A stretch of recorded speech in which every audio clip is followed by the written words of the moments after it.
Rev Don coming to you from the beautiful metaverse, and more particularly from beautiful Danville, Illinois.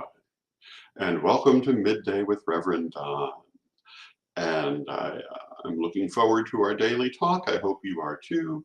And I want to remind you that whatever platform you may be watching me on, if you would like to interact directly, you can type your questions or comments on that platform. They'll appear here in my chat room, and we can talk directly.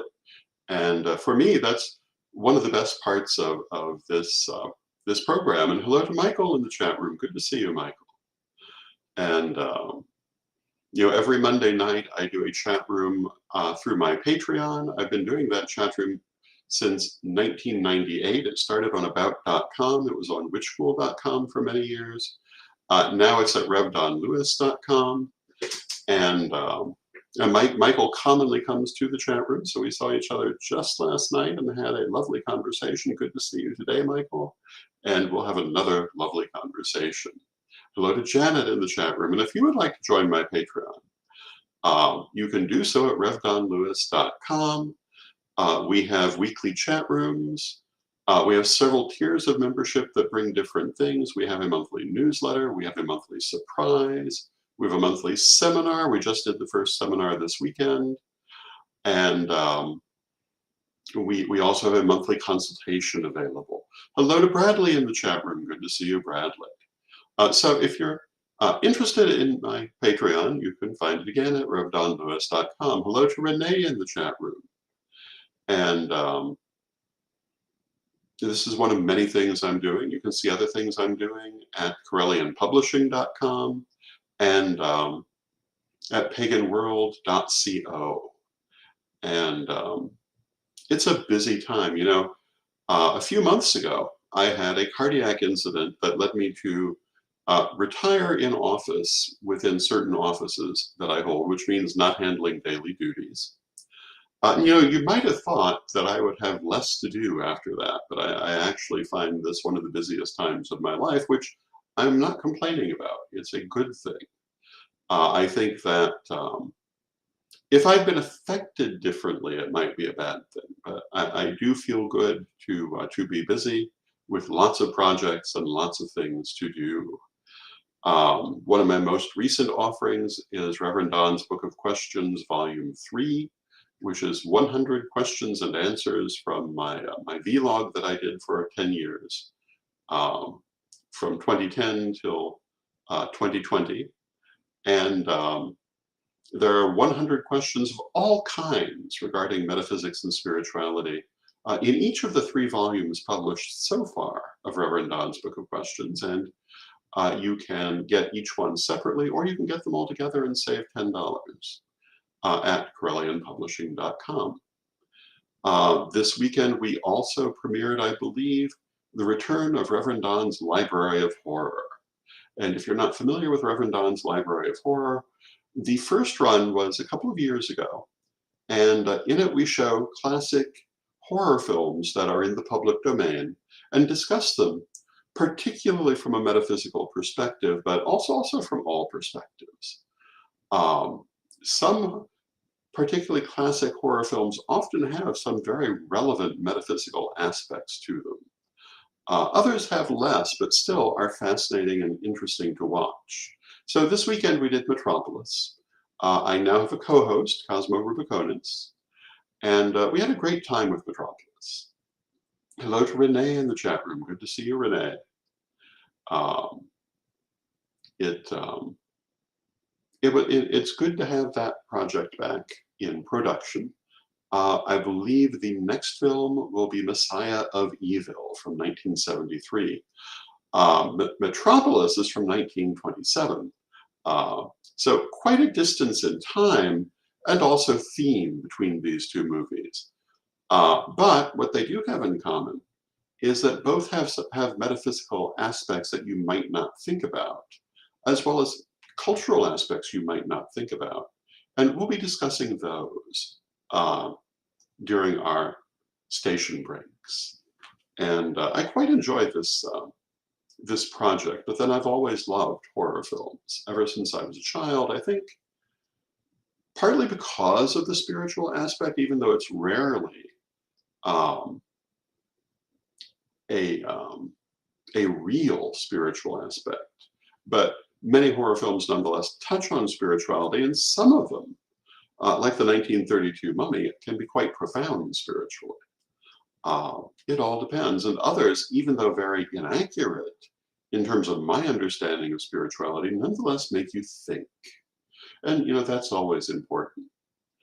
So I'm not particularly a fan of slasher horror, which has become more the rule in recent years, but classic horror, which relies on thought in many cases to make its point. It relies on suspense and atmosphere.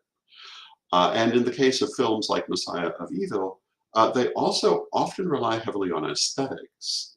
I find fascinating. So that project is going forward, and all these different things are happening. I also am looking at teaching again more regularly.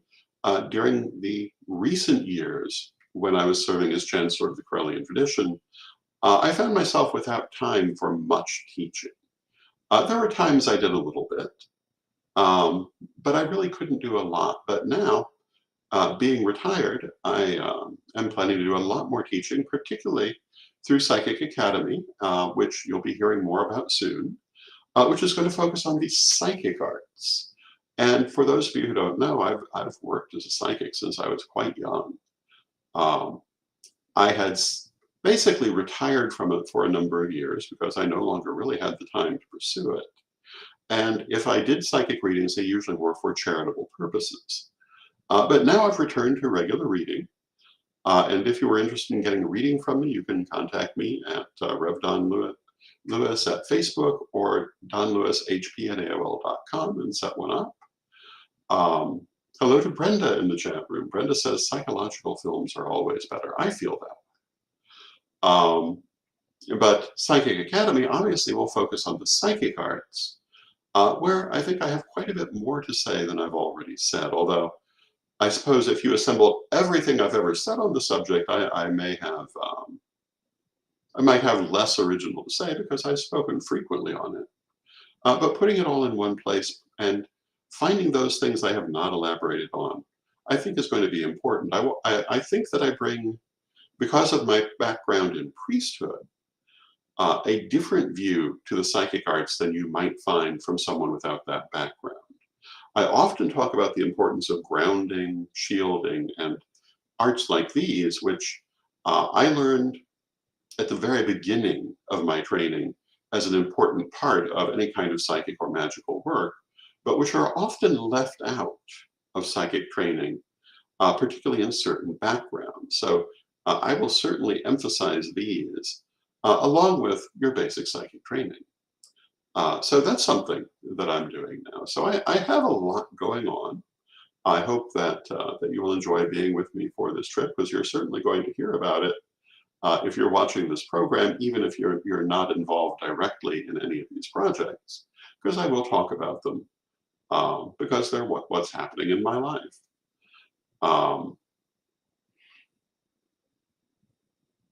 And there are undoubtedly other projects coming. I'm hoping to get the Tarot of Hecate back in print this year. We'll see if we come out with anything new in the tarot line. I did go ahead and create the Yi Jing tarot expansion for the Infinite Tarot. You can find it in the Correllian Third Degree lessons as illustration for the chapter that deals with Yi Jing. But it has not come out yet as a deck, but we'll see if that is this year or some other year. And Brenda says, grounding and centering is always a first important step in any magical working. This is exactly so. Ungrounded energy can be very damaging and just plain annoying. And so many things, some people are terribly frightened of metaphysics. And usually what's frightened them is ungrounded energy and nothing more. Most of the things people experience as bad experiences really were only ungrounded energy, and if they'd only known to ground the energy, they would have had no trouble. I often refer to the paranormal programs that seem to have a propensity for finding demons in the basement, but you look at the things that are happening in the house that the paranormal team is at, and it's obviously just a poltergeist experience. And a poltergeist experience is just ungrounded energy. But even if it were a full haunting or something more dramatic, if you ground the energy effectively, nothing can manifest because it manifests through energy.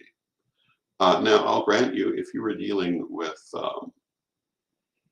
a strong haunting, grounding the energy might be easier said than done, but if you're familiar with the practice, it should be quite possible.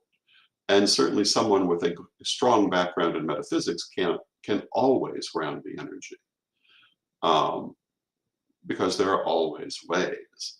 But you might need to try a couple if you're having a really dramatic experience. But generally, these things are just ungrounded energy, and usually what you see. And you see this really strongly in the paranormal programs. You see little things happening. Things move around, doors open and close, things fly off shelves. And while this can be other things, usually it's just ungrounded energy. And it should really always be the first line of defense to ground the energy in the house. And then see what happens. Because usually it's all you need to make sure the people who live there know how to ground their energy. With a poltergeist experience, there's usually someone in the household who's dealing with unusually high energy and doesn't know how to ground it, or even that there is such a thing as grounding. Commonly, it's a teenager going through pubescence and dealing with all the hormones shooting out everywhere. Occasionally, this kind of poltergeist activity will also be around menopausal women who are having a similar experience with hormonal changes. Can also be around someone who's simply an open psychic, or someone who works with energy but does not know how to ground it properly. That too will cause this sort of thing to happen. Though that these all have their individual challenges. Now, sometimes when people have a temple, they'll make it a point to build up a great deal of energy, but they'll usually also, to some extent, focus it toward things like the shielding of the temple from negativity. Or I can think of one temple which basically focused the excess energy into the temple fetch. And they had a remarkable propensity to be able to say, we need to find such and such. And within a few minutes, they'd find it in a place it had never been, even if it had never, in fact, been in the house. That was pretty good. But there are all kinds of things you can do.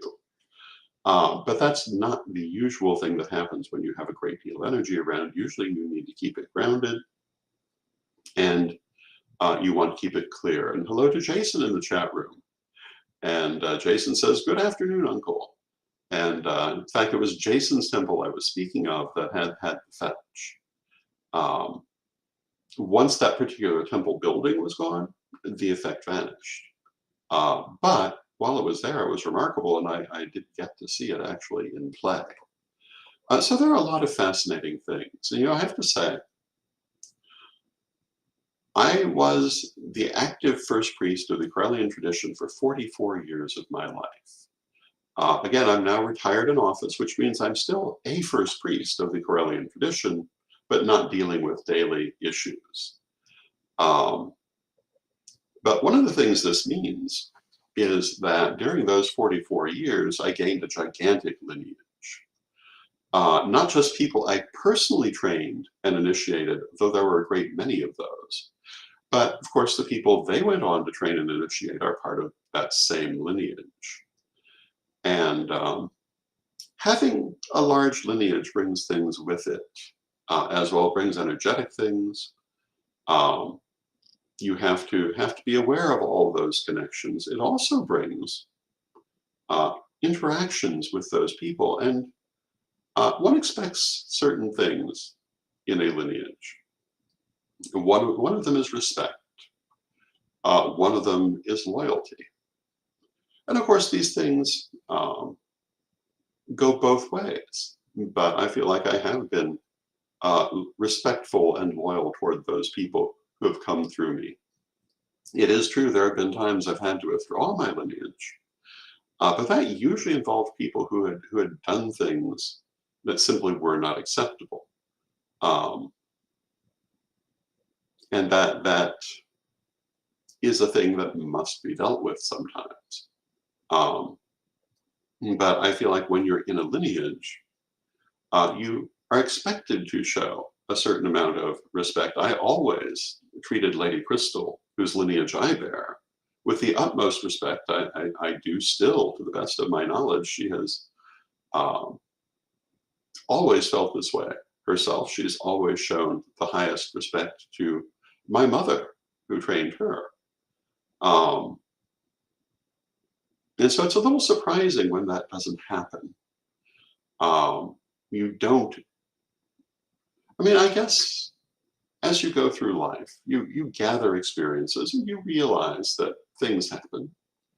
Um, but it still surprises me um, to see people who owe their position in great part to bearing my lineage and the relationship they had with me to turn around and treat me badly. I'm very unimpressed. Um, I haven't decided how much I should speak about it, but obviously I'm willing to speak a little bit about it. And the only thing I'm really going to say is that when you're in a lineage, uh, you really need to remember that if you behave badly publicly toward the people who trained you, you're calling your own status into question. Um, People will look at you, people who bear your own lineage will look at how you've behaved toward those whose lineage you bore, and it will affect how they look at you. There are a lot of reasons it's not a good idea to do that sort of thing. Besides just the fact that it's an unworthy behavior. Um, Whether you directly bear a person's lineage or simply owe them for help they've given you. If someone has worked with you, taught you, promoted you, brought you opportunities you would not otherwise have had, um, you should even if you find yourself falling out with them, you should still treat them with respect, um, because it looks bad. It reflects badly on you when you don't. And the other thing is, if someone was in a position to train you in the first place, they're usually in a position to object rather strongly if you treat them badly. Hello to Maggie in the chat room. It's good to see you, Maggie. Um, I talked a week or so ago about how I'm in the process of moving from having always been a we to being an I. And that's kind of why I'm talking about this. We would never have spoken about it. And Bradley in the chat room says 100%, I assume, 100%. And thank you, Bradley. I would have remained, we would have remained silent for the good of the whole. I don't know that I should do that. Out of my we-ness, I've waited until now to say anything, and also because I needed to see how I really felt. When you're in the middle of a crisis, your emotions can run high. One of the issues that brought me to the situation that I'm speaking so obliquely about, and I realize I'm doing the um, video equivalent of vague booking at the moment, but there was an argument that arose in a time of heightened emotion um, that certain people simply could not get past. I did not want to be in that position myself. And so I wanted to let my emotions settle and look at the situation again. But I have to say that when you're in the position, any position of authority, um, the fact that you are sometimes in a position of being we is important.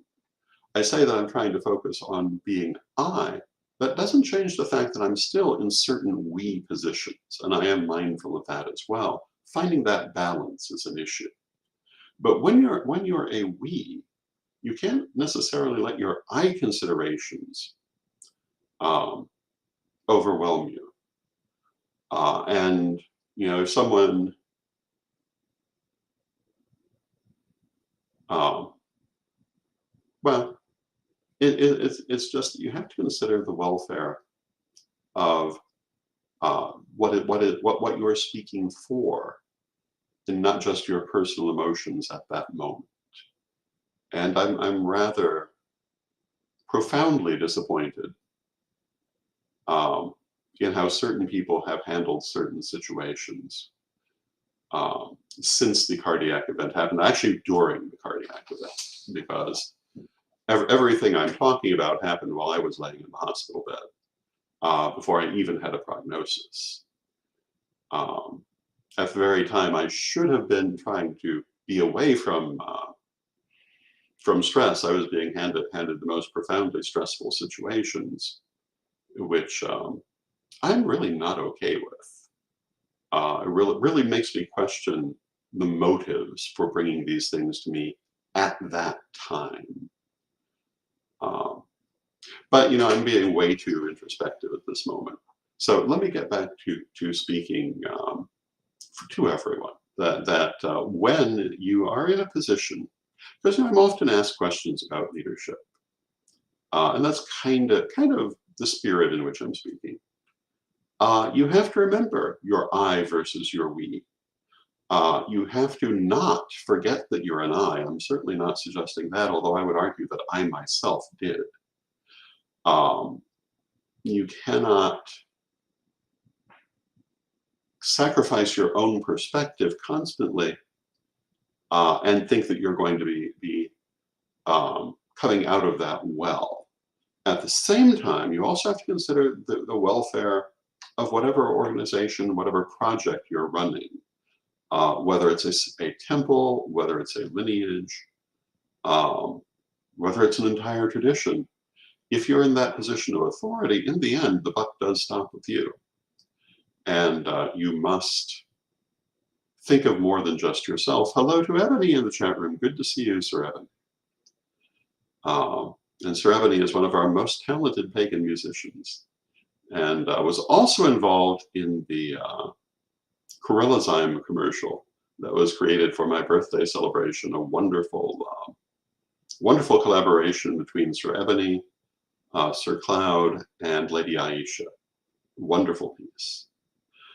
I'm very proud of the things that I have accomplished in the 44 years I worked to build this tradition. Of course, I'm still working to build the tradition. I'm still one of the first priesthood.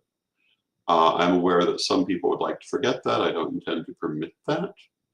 I am retired in office, which also does permit coming back out of retirement, as Lady Crystal has done on a number of occasions. I'll just remind the world of that.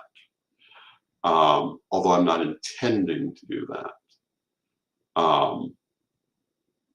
And Maggie in the chat room says,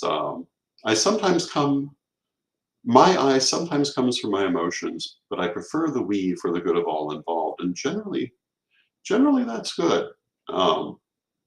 It depends also, though, on the motivations of all involved.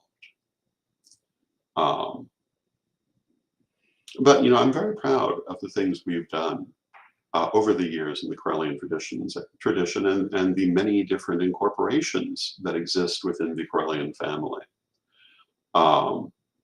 I'm proud of all of our different temples, both those that are incorporated, those that are not. It's not for everyone to be incorporated. It brings many responsibilities. I'm proud of all our orders. I'm proud of all our people. As I say, I've been a little surprised by certain ones. But overall, I'm very proud, and I feel like we have a wonderful tradition that we must work to preserve. And I find myself deeply nonplussed when I see people endangering its future. But well, this has been another one of our heavy conversation days in a different direction. Um, but going back to all the things I'm doing, as I say, we're looking at our next episode of Lord Don's Library of Horror. The new volume of Reverend Don's Book of Questions is out. Another book is about to come out. Um, we've been very busy, and many things are happening as we go forward. So I hope that you're enjoying them. I certainly enjoyed spending this time with you. I actually think this broadcast has been one of the most enjoyable things I've started since having the cardiac event. Um, I think my original motivation was just to be helpful, um, to have a chance to talk to people, to do a little bit more programming for Pagan World. But I find that I actually quite enjoy it. Um, and the fact that it's an actual conversation where we all can interact is a big part of that enjoyment for me. The fact that I can talk to Ebony and Maggie and Bradley and Renee and Brenda and all the people in the chat room. Um, it makes this a far more enjoyable activity than if I were just sitting here talking. And although, to all intents and purposes, um, I am sitting here talking for half an hour, but I'm talking with you, not just talking at you. And that gives me great pleasure. And I love it when the chat room directs our conversation. Hello to Jesse in the chat room who says, I love these chats. And I love them too. And, I'm very happy overall with where my future is going.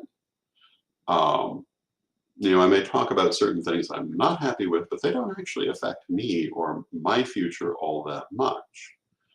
Um, but for myself, I'm quite happy with the path I've chosen. And Anna says, that's a disgrace. You deserve support, respect, and care, especially at this time. And I have to say, now that I'm settled and I'm looking at it, I agree that certain people's behavior has been disgraceful. And my question is, do I actually call them out on it? Like I say, my we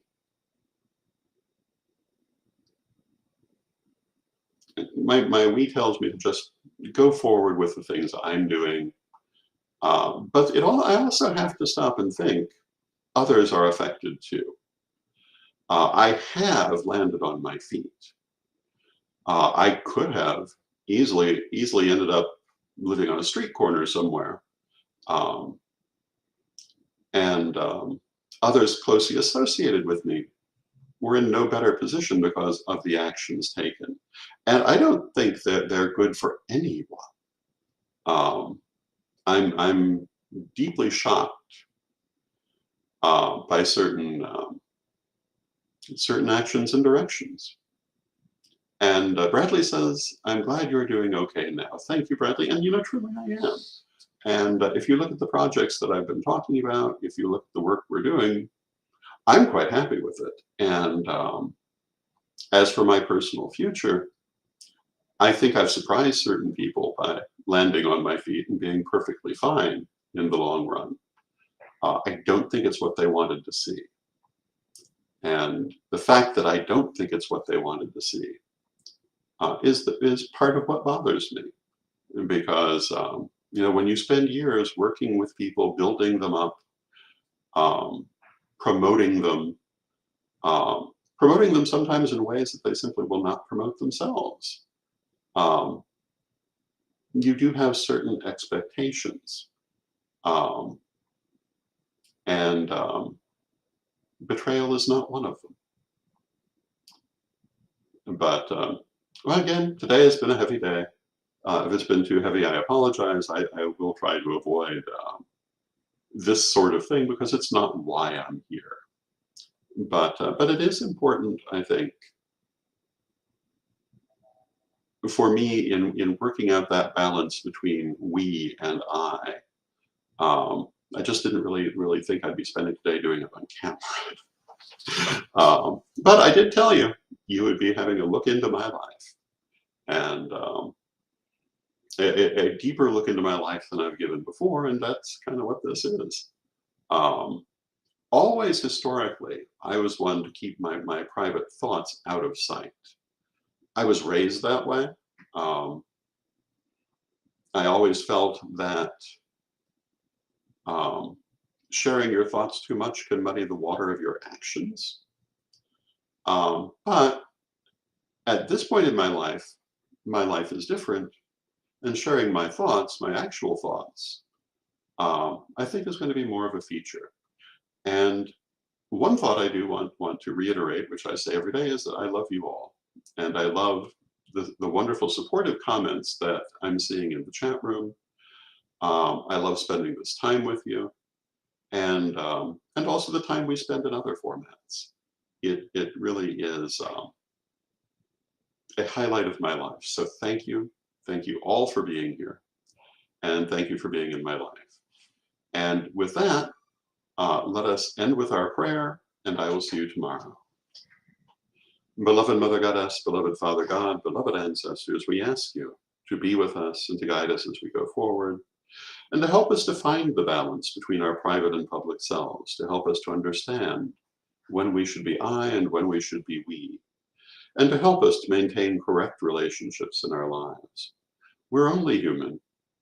At times we depart from correct action, but help us to return to it when that is the case. Beloved Mother Goddess, beloved Father God, beloved ancestors, we thank you with love and with respect for your presence in our lives, though we know you are always with us. Still, may you be blessed now and always. And thank you for your presence. I love this time I spend with you. I look forward to seeing you tomorrow. And until next time, may you be blessed now and always.